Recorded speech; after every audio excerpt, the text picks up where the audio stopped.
दोस्तों, केंद्र सरकार के सभी कर्मचारी अपनी पुरानी पेंशन को लेकर सरकार से लगातार मांग कर रहे हैं। इसके साथ ही इसमें सरकार अपने विचार रखने पर अब पीछे नहीं हट रही है। 5% डीए बढ़ाने पर जुटी है केंद्र सरकार। इसके साथ ही कर्मचारियों का 40 दिनों के बोनस के साथ इसमें डबल होने वाली है सैलरी। इसके तहत ही कर्मचारियों का इसमें बताना चाहूँगा, इसमें 65 लाख पेंशन धारकों की नवंबर की सैलरी के साथ पेंशन बढ़कर आने वाली है। इसके तहत ही केंद्र सरकार की तरफ से 40 दिनों के बोनस के साथ डीए महंगा भत्ता इसमें बढ़कर 5% के तहत सरकार की तरफ से इसमें अगले महीने डबल सैलरी का भुगतान सरकार की तरफ से होने जा रहा है। जी हाँ साथियों, इसमें सरकार की तरफ से लगातार बातचीत के दौरान सरकार ने इसमें यह कहा कि 40 दिनों के बोनस के तहत डीए इसमें केंद्र सरकार 5% बढ़ाकर इसमें कर्मचारी का जो एरियर है 2004 से बकाया एरियर का पैसा इसमें सभी कर्मचारी पेंशन धारकों के सभी खाते में एक समान यहाँ पे दिया जाएगा। जी हाँ साथियों, आगे वीडियो में देखिएगा इसमें सरकार की तरफ से क्या इसमें कर्मचारी के महंगा भत्ते को लेकर लगातार बातचीत के दौरान इसमें क्या 5 बड़े फैसले यहाँ पे लिए गए हैं। देखिए बड़ी खबर और पूरी वीडियो यहाँ पे देखिएगा। वीडियो को शेयर करें। नमस्कार, जय जवान। आज आपके पास एक अच्छा मौका है कि आप 5 साल और संघर्ष करेंगे कि आप परिणाम के बाद जश्न मनाएंगे। ये आपको तय करना है। आप औरों के लिए वोट देंगे जो पेंशन पाएंगे, या किसी को एमपी एमएलए बनाने के लिए वोट देंगे कि वो एमपी एमएलए हो जाए, कि अपने परिवार के, अपने बच्चों और अपने बुढ़ापे के लिए वोट करेंगे। फैसला आपको करना है, तय आपको करना है। पढ़े लिखे बुद्धिजीवी हैं, एक अनपढ़ भी अपने हित को परख लेता है। हम तो पढ़े लिखे बुद्धिजीवी हैं, क्यों नहीं। और सिर्फ अपना नहीं, अपना जितना कुवत है, जितना अपना प्रयास है, हम उस सब वोट की चोट को कन्वर्ट करेंगे। वोट फॉर ओपीएस के अभियान को मजबूत करेंगे। वो सिर्फ नारा नहीं होगा, वो परिणाम में बदलेंगे। मेरा समस्त लोगों से निवेदन है, और निजीकरण की जो लड़ाई हम लेकर चल रहे हैं, देश के नौजवानों की लड़ाई है, जिनको अभी नौकरियों में आना, जो नौकरियां खत्म की जा रही हैं, जो संविदा आउटसोर्सिंग का शोषण का सिलसिला बढ़ाया जा रहा है, इन सब के खिलाफ आप वोट करें, वोट की चोट करें। वोट फॉर ओपीएस, इस नारे को याद रखें और इसको पूरा करें। मैं और झारखंड के साथियों से कहना चाहता हूं, आपको मिली हुई है छीनने न पाए। ना मिले तो उतना दर्द नहीं होता है, लेकिन मिल के छीन जाए वो ज्यादा दर्दनाक है। इसलिए जाति, धर्म, भाषा, क्षेत्र, पड़ोसी, इन सब चीजों से ऊपर उठ करके ओपीएस को सेव करिए, क्योंकि संघर्षों के बाद मिली है। कोई यूं ही नहीं दे दिया, जो लोग दिए भी हैं उनसे भी संघर्ष हुए हैं। तो संघर्षों से मिले हुए प्रतिफल को गंवाइए नहीं। Vote for OPS, vote for OPS for save. आप इस नारे को अमल में लाइए और अपने मुद्दों के लिए वोट करिए। मुद्दा हमारा पुरानी पेंशन है, मुद्दा हमारा निजीकरण का विरोध है। इसी पर हम अपने केंद्रित रहेंगे और इसी के अनुसार अपने वोट की चोट करेंगे। आज काफी दिन बाद आप सबसे बात हो पा रही है। महाराष्ट्र में, झारखंड में चुनाव चल रहे हैं और देश के तमाम जगहों पर उपचुनाव। मैं अपने शिक्षक साथियों, कर्मचारियों से बात कहना चाहता हूं कि अगर हर काम करने के बाद भी सरकार हमारी बात नहीं सुन रही है, तो हमें अंतिम जो हमारे पास हथियार होता है, डॉक्टर भीमराव अम्बेडकर साहब ने जो हमें दिया है, ताकत दिया है, वोट की ताकत दिया है, उस वोट की चोट से भी हम अपने मुद्दे को एक नई ऊंचाइयां देंगे। और खासकर मैं महाराष्ट्र के साथियों से स्पेशली निवेदन करना चाहता हूं। आपने बहुत बड़े बड़े आंदोलन किए। बितेज खांडेकर जी के नेतृत्व में महाराष्ट्र में वो गदर मचाया पुरानी पेंशन, जूनी पेंशन के लिए, कि सदियों सदियों तक ये आंदोलन इतिहास में दर्ज होंगे। और जिस तरह का कार्यशैली, जिस संगठन शक्ति के साथ आपने प्रदर्शन किया है और एकजुटता दिखाई है, उस एकजुटता दिखाने का एक सही टाइम आ गया है कि आप अपने उस नारों को, उस संघर्षों के, वो जो पसीना आपने बहाया है, उस पसीना बहाने का मूल्य जो आपका बनेगा, वो आपको वोट की चोट से मिलेगा। और आप सबसे मेरा निवेदन है, अपने परिवार का, अपने जानने वाले, अपने जितने लोगों को अपने मुद्दे पर वोट दिलाई। जब मैं ये अपील करता हूं तो बहुत सारे लोगों को नागवार लगता है, लेकिन मैं कहना चाहता हूं, एक व्यक्ति के यहाँ रोड नहीं है तो रोड के लिए वोट करता है, किसी के इलाके में स्कूल नहीं तो स्कूल के लिए वोट करता है, किसी के यहाँ सड़क नहीं है तो सड़क के लिए वोट करता है। तो हम अपने बुढ़ापे की लाठी के लिए वोट क्यों नहीं करें? इसमें क्या गलत है? हाँ, कुछ लोग छद्दम लोग होते हैं, नारे कुछ लगाते हैं, वोट किसी और के लिए करते हैं। हमारे जीवन का, हमारे परिवार के लिए पुरानी पेंशन से बड़ा कोई मुद्दा नहीं है। यह हमारी सामाजिक सुरक्षा है, जो उस दौर में साथ देगा जिस दौर में कोई साथ देने को तैयार नहीं होगा। ये कोई छोटी घटना नहीं है, कोई छोटी बात नहीं है। लोग छोटी छोटी चीजों के लिए अपने वोट कर देते हैं, तो हमारे समाज, हमारे जीवन से जुड़ा हुआ मुद्दा है, हम क्यों वोट नहीं करें? और जो लोग ये करते हैं वो कहीं न कहीं राजनीति खेल रहे हैं कि कुछ लोग वोट की अपील करते हैं। क्यों नहीं करेंगे? बिल्कुल करेंगे। जिसने हमारी बात की हम उसके साथ होंगे, जिन्होंने विरोध किया है हम वोट की चोट देंगे। हमने मान्यवर कहा था कि अयोध्या में जितना हो सके उतना जल्दी राम मंदिर बनाएंगे और 22 जनवरी को वहां पर राम लल्ला विराजमान होगा। ये नरेंद्र मोदी सरकार है, ये नरेंद्र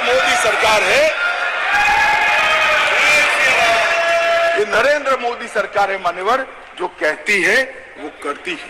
मान्यवर, हमने कहा था संसद और विधानसभा में महिलाओं को 33% आरक्षण देंगे। कांग्रेस पार्टी कई बार पावर में आई, तिथियां निकालती रह गई, हमने दे भी दिया और सर्वानुमत से देकर इस देश की मातृशक्ति को हमने सम्मानित करने। हमने कहा था 3 तलाक मुस्लिम माताओं बहनों के लिए अन्याय करता है, उसको हम समाप्त कर देंगे। मान्यवर, हमने इस वादे को भी पूरा किया। हमने कहा था कि न्याय मिलने की गति को बढ़ाएंगे और न्याय के आधार पर होगा, दंड के आधार पर नहीं होगा। मैं उस वक्त पार्टी का अध्यक्ष था, श्रीमान राजनाथ सिंह जी घोषणा पत्र लेकर जनता के सामने गए थे और आज हम दोनों बैठे हैं। मुझे आनंद है मोदी जी ने ये पार्टी के वादे को आज पूरा करने को। मान्यवर, न्याय एक बहुत अम्ब्रेला टर्मिनोलॉजी, न्याय एक सभ्य समाज की नींव डालता है। हमारे संविधान ने राजनीतिक न्याय, आर्थिक न्याय, सामाजिक न्याय, न्याय की कई परिभाषाएं बनाकर हमारे लिए रखी है और ढेर सारे अनुच्छेद में 38, 39 से 142 में इसका जिक्र भी किया है। मगर जनता के आम मानस में न्याय का मतलब क्रिमिनल जस्टिस सिस्टम से होगा। न्याय अनेक प्रकार के हैं, मैं इसका स्वीकार करता हूं। बड़ी पवित्र संकल्पना हमारे संविधान निर्माताओं ने रखी है, परंतु जनता डे टू डे में क्रिमिनल जस्टिस सिस्टम को न्याय कहती है। और आज मैं ये जो 3 बिल लेकर आया हूं, मोदी जी ने सालों से देश की जनता की जो अपेक्षा थी कि हमें पेनल्टी नहीं चाहिए, हमें दंड नहीं चाहिए, हमें न्याय चाहिए, आम आदमी की सुरक्षा होनी चाहिए, वो बिल इस बिल के माध्यम से हो गया। राज्य का सबसे पहला कर्तव्य मान्यवर न्याय होता है और लोकतंत्र के 3 स्तंभ न्यायपालिका, कार्यपालिका और विधायिका, ये तीनों एक न्याय का मजबूत प्रशासन देने के लिए हमारे संविधान निर्माताओं ने 3 के बीच में काम की बंटवारा किया है। और आज पहली बार तीनों मिलकर दंड केंद्रित नहीं परंतु न्याय केंद्रित क्रिमिनल सिस्टम लेंगे। आपकी अध्यक्षता में ये न्याय यहां पर कानून बनेगा, इसका इम्प्लीमेंटेशन कार्यपालिका करेगी और इसका बाकी रहा हुआ इम्प्लीमेंटेशन न्यायपालिका करेगी। ये तीनों अंग इकट्ठा होकर इस देश में भारतीय विचार की न्याय प्रणाली को प्रस्तापित करेंगे। और न्याय, जैसा मैंने कहा, एक अम्ब्रेला टर्म है। न्याय कहते हैं तो बहुत बड़े समुदाय के प्रति होता है। इसमें आरोपी और विक्टिम दोनों आ जाते हैं और दंड कहने पर केवल आरोपी की तरफ ही देखा जाता है।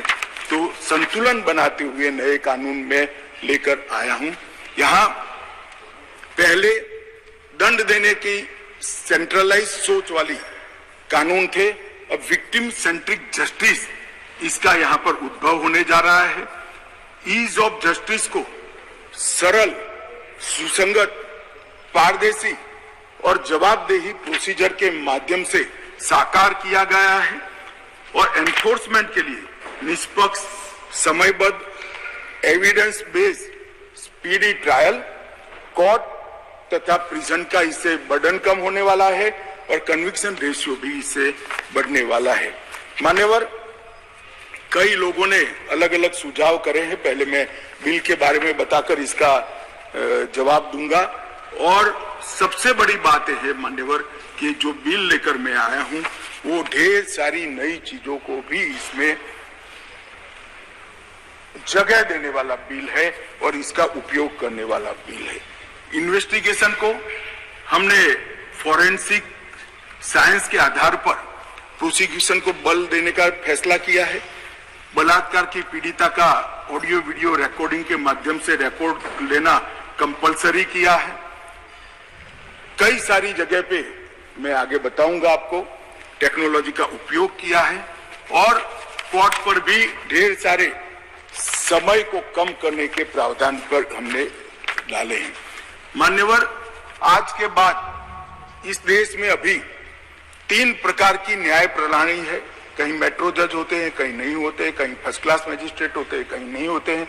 एक कानून पारित होने के बाद कश्मीर से कन्याकुमारी और द्वारिका से लेकर आसाम तक सभी देश में एक ही प्रकार की न्याय प्रणाली होगी और न्याय प्रणाली का में समानता इसी कानून के माध्यम से आएगी। मान्यवर, इसमें डायरेक्टर ऑफ प्रोसिक्यूशन का एक्सटेंशन और उसका महत्व और उसको कंपलसरी करने का काम किया है, क्योंकि न्याय प्रणालिका में किसी निर्दोष को अन्याय हो जाए या तो किसी विक्टिम को न्याय न मिले, दोनों किस्सों में हमारी त्रिस्तरीय न्यायिक व्यवस्था है, उसमें अपील का बड़ा महत्व है।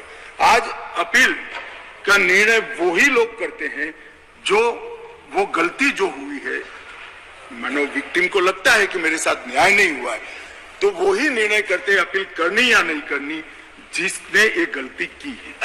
अब एक स्वतंत्र डायरेक्टर ऑफ प्रोसिक्यूशन हर जिले में भी बनेगा, राज्य स्तर पे भी बनेगा, जो पारदर्शिता के साथ एक केस में अपील करने लायक है या नहीं है उसका निर्णय करेगा। उसमें पुलिस का और प्रोसिक्यूटर का केवल और केवल अभिप्राय होगा, निर्णय एक तटस्थ प्रणाली का होगा जिसको डायरेक्टर ऑफ प्रोसिक्यूशन के नाम से यहाँ इंट्रोड्यूस किया गया है। पुलिस की अकाउंटेबिलिटी कई सारे मामलों में तय की है, जैसे इस देश की अदालतों में हेबियस ढेर सारी होती है, परिवारजन जाते हैं, हमारे सगा संबंधी कहाँ है हमें मालूम ही नहीं है, पुलिस कहती है हमारे पास नहीं है। अब तय कर दिया है गिरफ्तार व्यक्तियों की सूचना अनिवार्य रूप से हर पुलिस स्टेशन पर रखनी पड़ेगी और एक पुलिस अधिकारी को इसके लिए जिम्मेदार करना पड़ेगा। मान्यवर, इस तरह से मैं आगे बाद में बताऊंगा, परंतु ढेर सारी चीजों को हमने पुलिस की अकाउंटेबिलिटी फिक्स करने का भी इस कानून के माध्यम से काम किया है।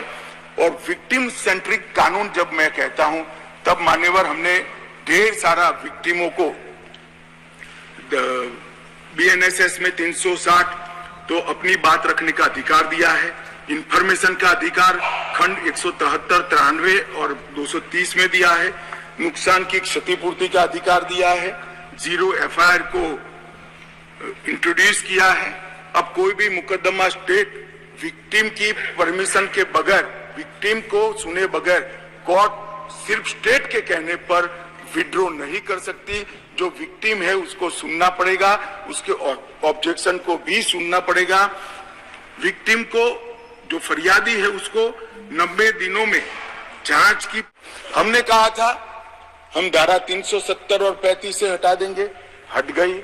हमने वादा किया था आतंकवाद, उग्रवाद और के खिलाफ जीरो टॉलरेंस की नीति सरकार बनाएगी और सुरक्षा कर्मियों को फ्री हैंड देंगे, हमने दिया।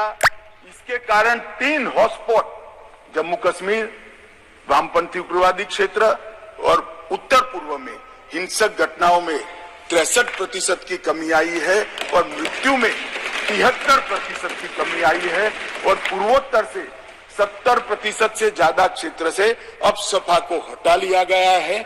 जिन्होंने अपने एजेंडा में रखा था कि हम अब सपा हटाएंगे, वो ऐसी स्थिति का निर्माण नहीं कर पाए। हमने नहीं रखा था, अब सपा को हटाया नहीं है, परंतु हमने इसके अमल को रिस्ट्रिक्ट करने में सफलता प्राप्त करी है, क्योंकि वहां कानून और व्यवस्था की परिस्थिति ठीक हो गई। मेरे लिए बहुत सम्मान और गौरव की बात है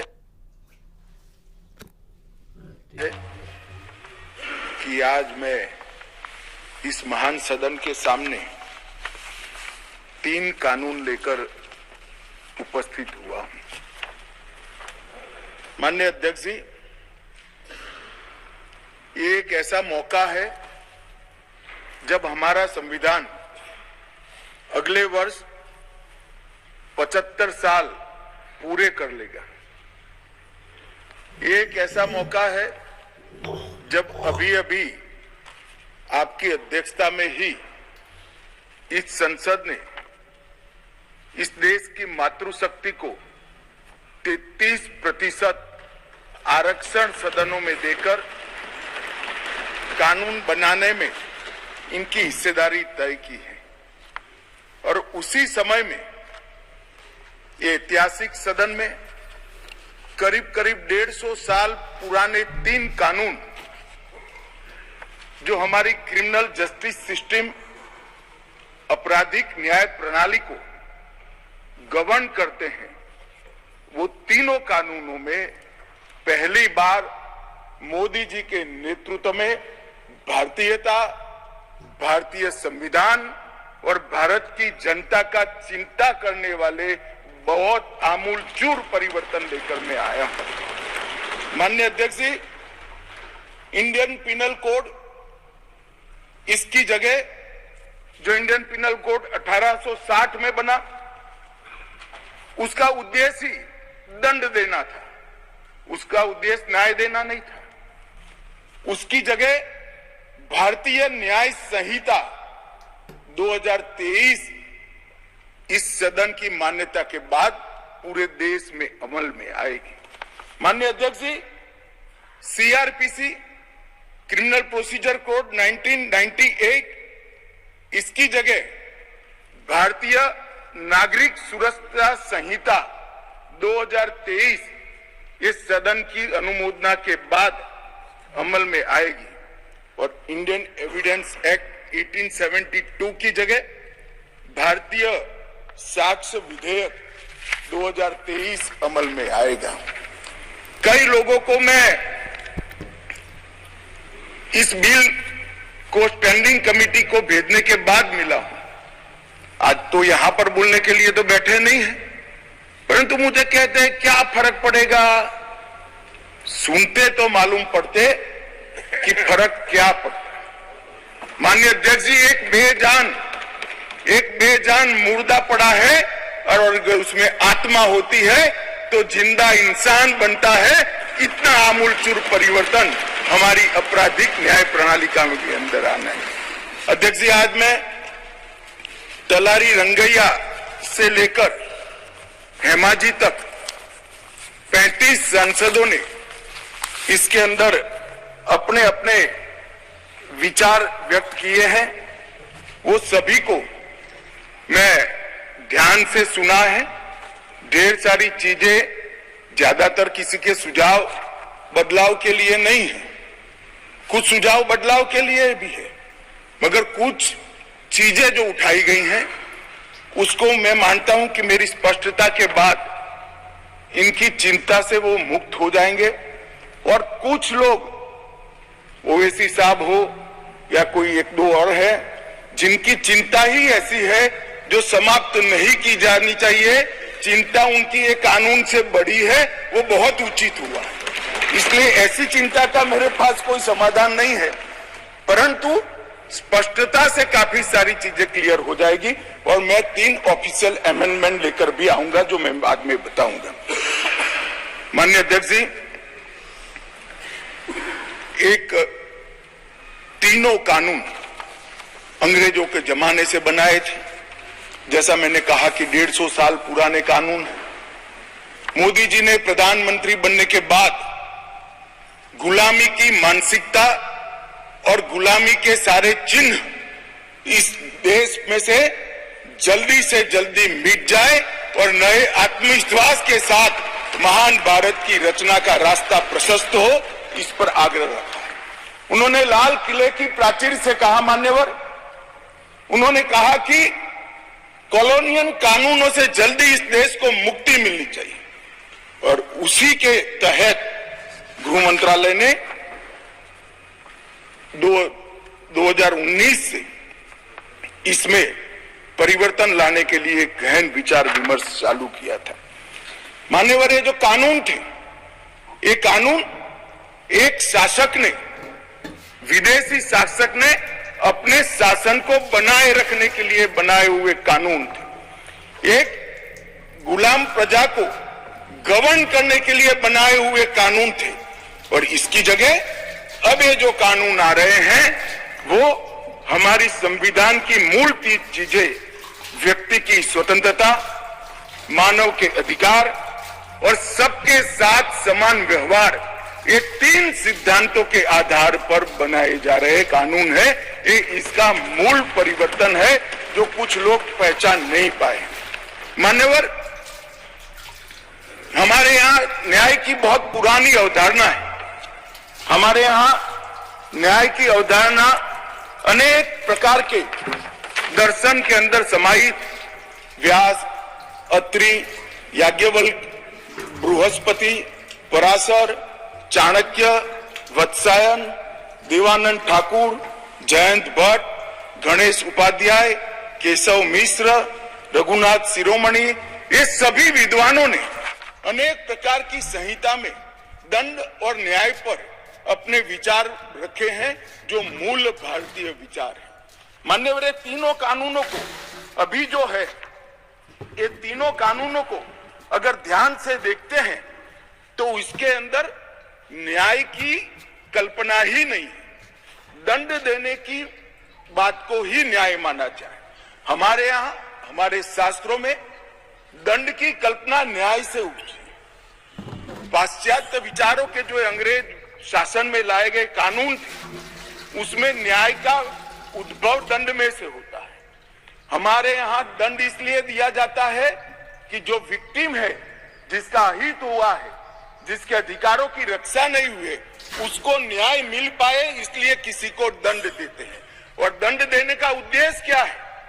विक्टिम को न्याय देना और वो दंड के माध्यम से और कोई इस तरह की गलती न करे, इस तरह का समाज के अंदर एक एग्जाम्पल प्रस्तापित करने के लिए ये दंड का प्रोविजन है। ये नए जो 3 कानून लेकर मैं आया हूं, वो मूल भारतीय न्याय के संहिता के आत्मा को प्रगटीकरण देने वाले कानून है और सच अर्थ में आजादी के इतने सालों के बाद मान्यवर पहली बार ये तीनों आपराधिक कानूनों का, अपराध की सिस्टम को चलाने वाले कानूनों का, क्रिमिनल जस्टिस सिस्टम को चलाने वाले कानूनों का पहली बार मानवीयकरण होगा।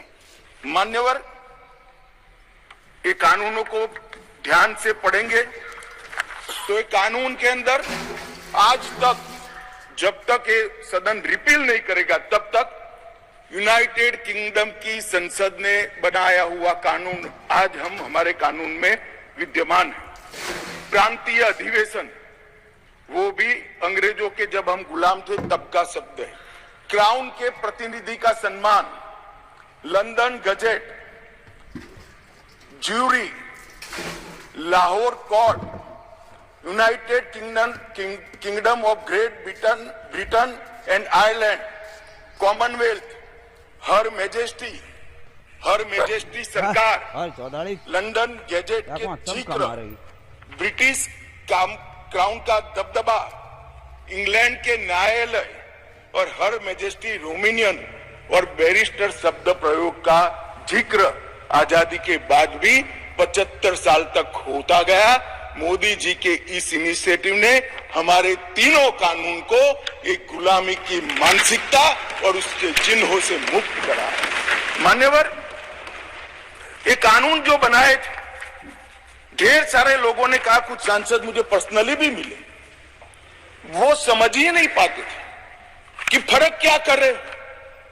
मैंने कहा कि ये सब आपको समझना है तो सबसे पहले चैप्टर को समझिए, चैप्टर की अनुक्रमणिका देखेंगे तो ही मालूम पड़ जाएगा कि कानून इस देश के नागरिकों के लिए नहीं बने थे, कानून अंग्रेजों की राज की सुरक्षा के लिए।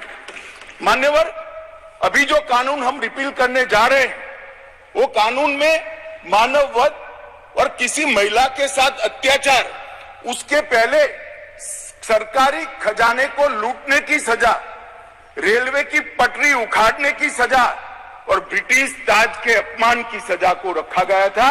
मानववध तो बेचारा 302 नंबर पर बैठा बैठा अपनी राह देख रहा था। सुरक्षा प्रायोरिटी क्या थी? मानववध नहीं था, किसी महिला के साथ हुआ दुर्व्यवहार अत्याचार को न्याय दिलाना नहीं था। प्रायोरिटी खजाने की रक्षा था, रेलवे की रक्षा था और ब्रिटिश ताज की सलामती रखना प्रायोरिटी थी। अब ये पूरा का पूरा बदलकर सबसे पहले महिलाओं और बच्चों के विरुद्ध को अपराध को प्रायोरिटी दी गई है, मानव शरीर पर प्रभाव डालने वाले विषयों को प्रायोरिटी दी है, उसके बाद में देश की सीमाओं की सुरक्षा को प्रायोरिटी दी है, उसके बाद में सेना, नौसेना, वायुसेना के संबंधित अपराधों को लिखा गया है, उसके बाद इलेक्ट्रोल अपराधों को लिखा गया है, उसके बाद सिक्के, करेंसी नोट, बैंक नोट और सरकारी स्टैंप के साथ छेड़खानी को लिया गया है और उसके बाद ब्ला ब्ला ब्ला बाकी सारी चीजें आती हैं। तो पहली बार हमारे संविधान का जो स्पिरिट है वो स्पिरिट के हिसाब से कानून अब मोदी जी के नेतृत्व में बनने जा रहा है। मुझे गौरव है कि तीनों कानूनों को 150 साल के बाद बदलने का और वो बिल को पायलट कर इस सदन में लाने का गौरव मुझे प्राप्त हुआ है। मान्यवर, जो कहते थे कि हम नहीं समझते हैं, मैंने कहा कि अगर मन खुला रखोगे और मन भारतीय रखोगे तो समझ में आ जाएगा। मन अगर इटली का है तो कभी समझ में नहीं। मान्यवर, मन का सवाल होता है, भाषा का सवाल नहीं होता है। मन अगर यहाँ का है तो तुरंत समझ में आ जाता है, मन अगर यहाँ का नहीं है तो कभी समझ में नहीं आएगा। मान्यवर, इसमें बहुत सारी चीजों पर हमने थ्रस्ट दिया है। आतंकवाद की व्याख्या अब तक किसी भी क्रिमिनल जस्टिस सिस्टम के कानून में नहीं थी। पहली बार मोदी सरकार आतंकवाद को अब व्याख्यायित करने जा रही है, जिससे इसका कोई लूपहोल्स उठाकर आगे फायदा न ले पाए।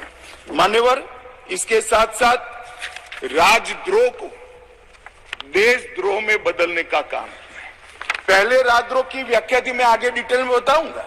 राज से मतलब शासन था, भारत नहीं था।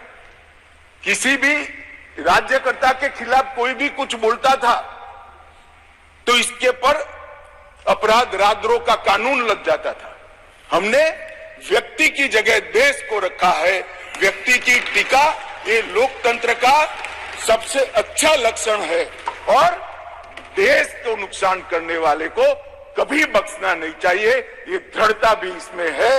राजद्रोह को इतने साल के बाद देशद्रोह में परिवर्तित करने का काम ये कानून करेगा। मान्यवर, कानून में आज इस सदन के सभी सभासदों को गारंटी देना चाहता हूं कि आने वाले 100 साल के टेक्निकल इनोवेशन जितने भी होंगे, इसकी कल्पना कर हमारी न्यायिक पद्धति को इससे सुसज्ज करने के लिए सारे प्रोविजन इसी कानून के अंदर कर दिए गए हैं और सारी टेक्नोलॉजी का उपयोग कर जल्दी न्याय बने, इसके लिए भी हम आगे बढ़ रहे हैं। मॉब लिंचिंग का प्रावधान भी किया है। एक बार मैं किसी भाषण में चिदम्बरम साहब को सुन रहा था। उन्होंने कहा कि गृह मंत्री की परीक्षा है कि नया कानून लेकर आएंगे तो मॉब लिंचिंग का क्या करेंगे। चिदम्बरम साहब, ना आप हमारी पार्टी को समझे हो, ना हमारे सिद्धांतों को समझे हो। हमारी पार्टी की केवल एक और एक आइडियोलॉजी है, भारत का उत्कर्ष, एकमात्र आइडियोलॉजी पर Bharatiya Janata party. Mob lynching घृणित अपराध है और उसको हम नए कानून में फांसी की सजा का प्रावधान कर इंक्लूड कर रहे हैं। मगर अब मैं आपको पूछना चाहता हूं, आपने भी इस देश में 70 साल में 58 साल शासन किया है, आपने मॉब लिंचिंग को भला अब तक क्यों नहीं लाए थे? हम तो जब बदलाव किए तब लाए। मॉब लिंचिंग शब्द का उपयोग हमें गाली बोलने के लिए तो खूब किया, मगर जब सत्ता में आए तब भूल गए। इस प्रकार के व्यवहार को जनता जानती है, इसीलिए उस ओर बैठे हो और उस ओर से भी सदन के बाहर बैठे हो। मान्यवर, ये जो इनका डबल स्टैंडर्ड है, इसके कारण उनकी पार्टी को आज इतनी सारी दिक्कतें उठानी पड़ी है। मान्यवर, पुलिस और नागरिक के अधिकारों के बीच में बहुत अच्छे से इसमें संतुलन साधा गया है। सजा का दर बढ़ाने के लिए हमने ढेर सारे प्रावधान इसके अंदर करे हैं, जिससे सजा करने का प्रतिशत बढ़ेगा। साइबर क्राइम के लिए भी ढेर सारी प्रोविजंस किए हैं और कम्युनिटी सर्विस को भी हम पहली बार इंट्रोड्यूस करके उसको कानूनी जामा पहनाने जा रहे हैं, जिससे जेलों पर के बर्डन को कमी आ जाएगी। मान्यवर, ये तीनों कानून जैसे मैंने कहा 150 साल के बाद बदले जा रहे हैं और देश के 130 करोड़ लोगों को प्रभावित करने वाले कानून हैं और ये कानूनों के आधार पर ही आने वाले समय में इस देश की आपराधिक न्याय प्रणाली चलनी है। इसलिए बहुत जरूरी था कि इस पर एक व्यापक बहस करी जाए समाज के हर वर्ग से, और जो लोग इनसे जुड़े हुए हैं, ये प्रक्रिया में जुड़े हुए हैं, वो सभी से, सभी चुने हुए प्रतिनिधियों से, सभी ऑल इंडिया सर्विस के अधिकारियों से और सभी विधानसभा के सदस्यों से भी चर्चा की जाए। इसलिए 2019 में हमने इसका व्यापक कंसल्टेशन अगस्त महीने से शुरू किया था और 2019 सितंबर में सभी राज्यपालों, मुख्यमंत्रियों, उपराज्यपालों और प्रशासकों को पत्र लिखकर सुझाव मांगे गए। जनवरी में देश के मुख्य न्यायाधीश, सभी हाईकोर्ट्स के मुख्य न्यायाधीश, बार काउंसिल्स और विधि विश्वविद्यालय को पत्र रखकर सुझाव माने गए। ये सुझाव आने के बाद 2021 में मैंने स्वयं सभी सांसदों को पत्र लिखा और सुझाव मांगे। 2020 में सभी विधायकों से सुझाव मांगे गए। बीपीआरएनडी ने देश के सभी आईपीएस अफसर से सुझाव मांगे। गृह मंत्रालय ने देश के सभी कलेक्टर से सुझाव मांगे, क्योंकि कलेक्ट्रेट भी इसका बड़ा हिस्सा होता है। और मार्च 20 में ये सारे सुझावों को संकलित नेशनल लॉ यूनिवर्सिटी दिल्ली के कुलपति की अध्यक्षता में कमेटी बनाकर किया और उसके बाद लगभग 18 राज्य, 6 संघ राज्य, सुप्रीम कोर्ट और 16 उच्च न्यायालय, 5 न्यायिक एकेडमीज, 22 विधि विश्वविद्यालय, 42 संसद सभ्य और लगभग 200 के आसपास आईपीएस अफसरों ने अपने सुझाव मुझे भेजे। कुल 3200 सुझाव एकत्रित हुए, जिसको फुल स्टॉप कॉमा में पढ़कर इसको रखना या नहीं रखना, इसका विवेक के आधार पर निर्णय लिया गया है। और पूरे तीनों कानूनों को मैंने स्वयं लाइन बाय लाइन नहीं, फुल स्टॉप कॉमा में पढ़ा है। 58 सीटिंग मेरे 158 सीटिंग मेरे खुद के हुए हैं। सुझावों को आमेज करने के लिए और कानूनों को पढ़ने के लिए, और ये सब कर हम ये कानून लेकर आए थे। 11 अगस्त 2023 को ये भारतीय न्याय संहिता, भारतीय नागरिक सुरक्षा संहिता और भारतीय साक्ष्य अधिनियम को, इन 3 विधेयकों को मैं यहाँ लेकर आया और आपने उसको गृह विभाग की स्थायी समिति को विचारार्थ भेज दिया। मान्यवर, वहां पर ढेर सारी चर्चा हुई।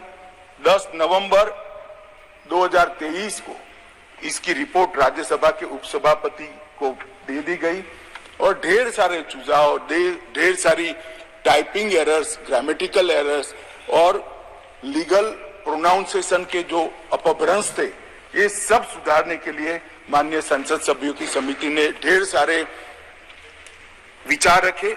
इसलिए उसको जस का तस रखने की जगह मैंने पुराना बिल रिपील विड्रॉ कर नया बिल लेकर मैं आज सदन के सामने आया हूं और इतने गहन विचार विमर्श के बाद मान्यवर बिल मैं सदन के सामने रखा है। मान्यवर, मोदी जी के नेतृत्व में जो 3 कानून आए हैं, न्याय, समानता और निष्पक्षता, ये 3 मूल सिद्धांतों के आधार पर इसके अंदर बहुत बड़ा परिवर्तन किया गया है। टेक्नोलॉजी का भरपूर उपयोग हो और आने वाले लंबे समय तक टेक्नोलॉजी के नए इनोवेशन क्या हो सकते हैं, इसकी कल्पना कर अभी से इसकी कानूनी वैधता के लिए ढेर सारे प्रोविजन किए हैं। फोरेंसिक साइंस को इसके अंदर बहुत तवज्जो दी गई है और इसके माध्यम से, ये कानूनों के माध्यम से जल्दी न्याय मिले, इसके लिए पुलिस, लॉयर्स और न्यायमूर्ति सभी पर एक प्रकार से समय की मर्यादा डालने का काम भी इस कानूनों के माध्यम से हुआ है। मान्यवर, भारतीय नागरिक सुरक्षा संहिता, इसमें पहले सीआरपीसी में 484 धाराएं थी, इसके जगह अब 531 होगी।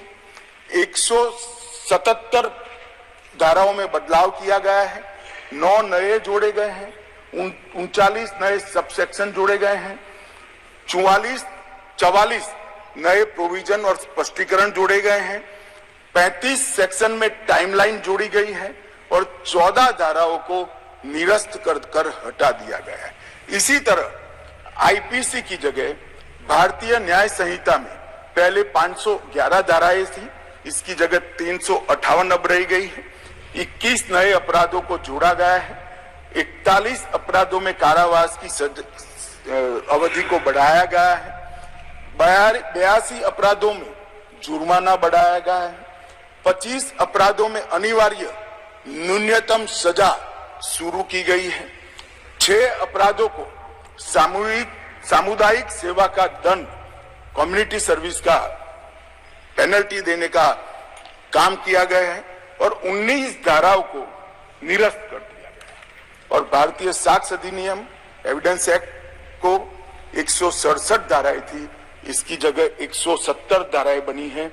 24 धाराओं में बदलाव किया गया है, 2 नई धाराएं, 6 उप धाराएं जोड़ी गई हैं और 6 धाराओं को हटाने का काम भी करा गया है।